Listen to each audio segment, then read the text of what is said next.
He listened carefully. The soft whir of a ventilation fan, hints of conversation, unintelligible, his own heartbeat. None of the background power plant hum that permeated the spaceships he'd been on. Gravity felt as normal as his senses could judge. Recognizing facts, spotting patterns, drawing inferences. He managed, but slowly, as though his thoughts swam through syrup. Traces of drugs remained in his system. He forced himself to concentrate. If this was a ship, it was still on Earth. Someone meant to panic him, Sigmund decided. Someone wanted something from him. Until they got it, he'd probably remain alive. They. For as long as Sigmund could remember, there had always been some they to worry about. But even as Sigmund formed that thought, he knew always wasn't quite correct. In the beginning, they were unambiguous enough. The Kzinti. The Third Man-Kzin War broke out in 2490, the year Sigmund was born. He was 5 before he knew what a Kzin was, something like an upright orange cat, taller and much bulkier than a man, with a naked rat-like tail. By then, the aliens had been defeated. The Kzinti Patriarchy ceded 2 colony worlds to the humans as reparations. In Sigmund's lifetime, they had attacked human worlds 3 more times. They'd lost those wars, too. Fafnir was one of the worlds that changed hands after the Third War. His parents had wanderlust and not a trace of flatland phobia. They left him in the care of an aunt and went to Fafnir in 2500 for an adventure. And found one. Conflict erupted that year between humans on Fafnir and the Kzinti settlers who had remained behind. His parents vanished, in hostilities that failed to rise to the level of a numeral in the official reckoning of Man-Kzin wars. It was a mere border incident. Everyone knew the Kzinti ate their prey. So they, for a long time, were Kzinti. Sigmund hated the rat cats, and everyone understood, and he hated his parents for abandoning him. The grief counselors told his aunt that that was normal, and he hated his aunt as much as she reminded him of Mom, or perhaps because she did, for allowing Mom and Dad to leave him with her. The same year his parents disappeared, the puppeteers emerged from behind the rim of human space.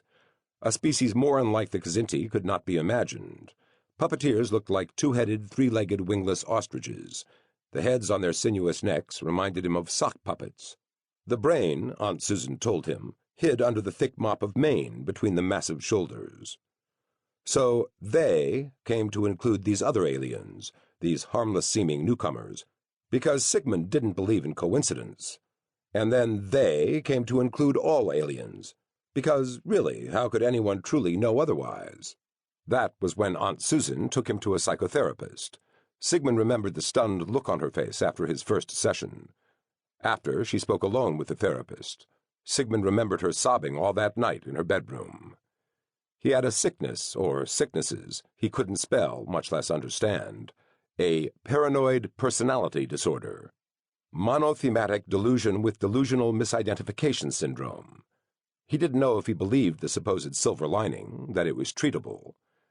What Sigmund did believe was the other consolation Dr. Swenson offered Aunt Susan, that paranoia is an affliction of the brightest. In time, Sigmund understood. Trauma can cause stress, can cause biochemical imbalances, can cause mental illness. A day and a night asleep in an autodock corrected the biochemical imbalance in his brain. But a single chemical tweak wasn't enough. Knowing the world is out to get you is its own stress. 3 months of therapy with Dr. Swenson addressed the paranoid behaviors Sigmund had already learned. Dr. Swenson was right. Sigmund was very smart. Smart enough to figure out what the therapist wanted to hear. Smart enough to learn what thoughts to keep to himself. Trembling, Sigmund tried again to shake off the drugs. Reliving old horrors served no useful purpose, especially now. He needed to focus. Start with them. They weren't Kzinti. The room was too small. Kzinti would have gone crazy. They wanted something from him.